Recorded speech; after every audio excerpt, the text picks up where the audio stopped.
Hiccups are a fascinating phenomenon caused by involuntary contractions of the diaphragm, the muscle that helps us breathe.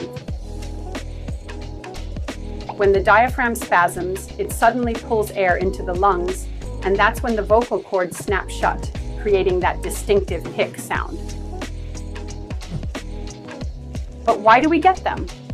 Common triggers include eating too quickly, drinking carbonated beverages, or even sudden temperature changes. Interestingly, hiccups can also occur when we're excited or stressed. Most hiccups last just a few minutes, but some can persist for days, which can be quite uncomfortable. Scientists believe that hiccups might even be a leftover reflex from our evolutionary past, possibly helping our ancestors with breathing or digestion. So, the next time you find yourself hiccuping, remember, it's not just a quirky annoyance. It's a reminder